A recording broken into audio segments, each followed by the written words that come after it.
Assalamualaikum warahmatullahi wabarakatuh. Video ini akan membahas soal nomor 26 sampai 30. Buat teman-teman yang belum nonton pembahasan soal nomor 1 sampai 25, cek di playlist yang sudah saya sematkan, ditonton dulu. Jangan lupa subscribe, like, dan share ke teman-teman kamu supaya channel ini bisa berkembang dan bisa lebih bermanfaat. Nomor 26 ada hasil uji urin. Di sini teman-teman cluenya tinggal lihat aja yang referensi. Referensi ini berarti harusnya itu hasilnya seperti ini. Kalau misalkan ada yang tidak cocok, berarti nanti baru dianalisis. Nah, kalau kita lihat di resultnya, yang tidak cocok itu adalah bagian protein. Berarti urinnya itu dia mengandung protein, padahal di urin tidak boleh ada protein. Dari mana proses kok bisa urin mengandung protein? Itu terjadi kesalahan pada proses filtrasi yang terjadi di glomerulus. Ketika filtrasi itu kan penyaringan darah. Ketika darah disaring itu di glomerulus itu menghasilkan urin primer. Urin primernya nanti akan ditampung di sini di kapsula Bowman. Nah, urin primer ini tidak boleh mengandung protein. Lalu proteinnya kemana? Proteinnya masih ada di pembuluh darah yang di sekitarnya ini, dia tidak ikut keluar. Jadi di sini ada protein dan sel darah merah. Jadi kalau ada protein di urin, maka kesalahannya ada di glomerulus, ada di filtrasinya. Jadi jawabannya yang A.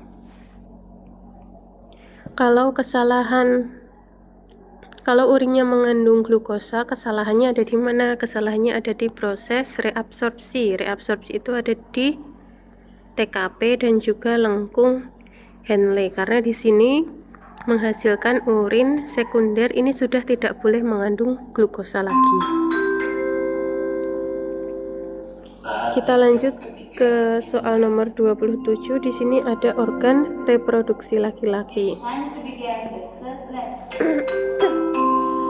Nah, di sini teman-teman harus tahu nama organnya beserta juga dengan fungsinya. Yang ditanyakan adalah kelenjar reproduksi. Kelenjar reproduksi itu ditunjukkan oleh nomor berapa. Yang merupakan kelenjar itu adalah nomor 3.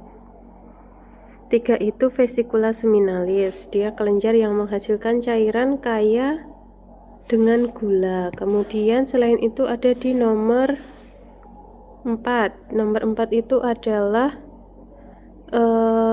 kelenjar prostat. Kemudian yang nomor 5, kelenjar Kolperi. Jadi jawabannya yang D, 3, 4, dan 5. Di sini saya sudah sematkan gambar beserta namanya, kemudian sudah ada juga fungsinya. Nah, teman-teman silahkan menghafal dulu fungsinya beserta organnya, nama organ dan fungsinya. Teman-teman wajib hafal, jangan sampai nanti ketika TKAD berlangsung teman-teman belum siap hafalannya. Lebih baik dipersiapkan dari sekarang, entah itu muncul atau tidak muncul itu bonus. Nah, kita ke nomor 28. Di sini ada gambar reproduksi alpukat khas menggunakan cara vegetatif. Kalau kita lihat ini caranya itu dengan menyayat bagian tepi batang ya, kemudian membungkusnya dengan plastik. Berarti kemungkinan besar ini adalah proses mencangkok. Apa tujuan mencangkok? Tujuan mencangkok itu adalah mendapatkan sifat yang sama persis dengan induknya dan menjadi lebih cepat berbuah. Jadi jawabannya itu adalah yang D. Fokus dari mencangkok itu sifatnya sama persis dan relatif cepat berbuah. 2 itu adalah kata kuncinya. Nomor 29. Keturunan pada filial 2 yang memiliki sifat berbadan besar, telinga panjang dengan genotip heterozigot. Nah, di sini teman-teman mungkin masih suka bingung ya gimana cara menjawab soal ini. Yang pertama itu yang pasti teman-teman harus lihat kata kuncinya. Kata kuncinya di sini yang diminta adalah heterozigot. Heterozigot itu yang bagaimana? Heterozigot itu yang genotipnya beda, ada besar ada kecil. Contoh, misal kamu lihat nomor 1 itu kan berarti B besar, B besar, P besar, P besar. Itu namanya homozigot. Berarti homozigot tadi B besar, B besar, P besar, P besar.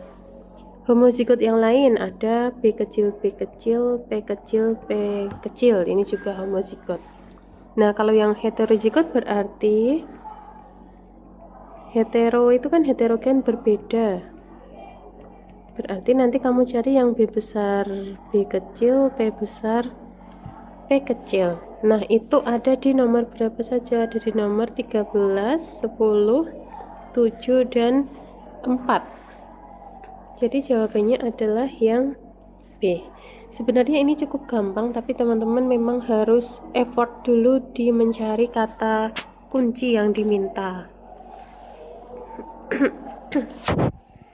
Kita lanjut ke soal nomor 30.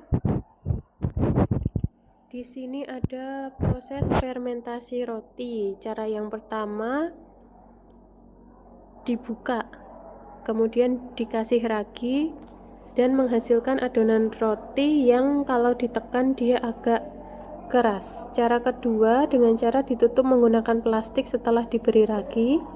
Kemudian kondisi akhirnya rotinya lebih empuk dan mengembang serta lunak ketika ditekan. Nah, di sebelah kanan di sini saya sudah membuat ringkasan perbedaannya. Silahkan teman-teman dibaca dulu.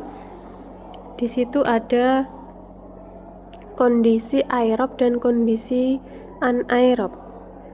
Kondisi anaerob itu terjadi pada saat fermentasi. Nah, kalau kita lihat yang hasilnya maksimal itu ketika ditutup dengan plastik, sehingga nanti proses fermentasinya akan menghasilkan banyak CO2 atau alkohol, kemudian dia terperangkap di dalam kemasannya rotinya itu, di dalam adonannya, sehingga nanti rotinya bisa menjadi lebih mengembang dan lunak ketika ditekan. Jadi yang berhasil itu adalah ketika ditutup dengan plastik. Kita lihat jawabannya. Pilihannya yang A, cara 2 mengondisikan agar suasana anaerob. Benar, sehingga roti bisa bekerja dengan optimal dan adonan mengembang. Nah, ini jawabannya di yang A.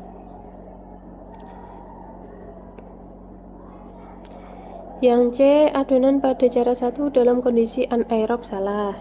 Kondisi 1 aerob ya. Adonan pada cara 2 mengembang lebih besar daripada cara 1 karena kondisi aerob. Salah. Oke. Berarti sudah ketemu, jawabannya adalah yang A. Oke teman-teman, sudah selesai pembahasan kita dari nomor 1 sampai 30. Ini yang saya bahas itu soal TO ASPD tahun 2022. Tapi materinya sama, jadi teman-teman bisa belajar dari manapun. Kalau lebih baik, belajarlah dari yang dibuat Pemkot Jogja ataupun Pemprov DIY, karena nanti soalnya lebih terarah dan materinya sangat sesuai dengan kisi-kisinya. Buat yang belum nonton pembahasan soal dari nomor 1, silahkan ditonton di playlist, atau buat teman-teman yang mau file ini yang sudah dikerjakan, boleh komen di kolom komentar, nanti akan saya kirimkan link untuk mendownload soal yang sudah dibahas ini. Terima kasih, bye-bye.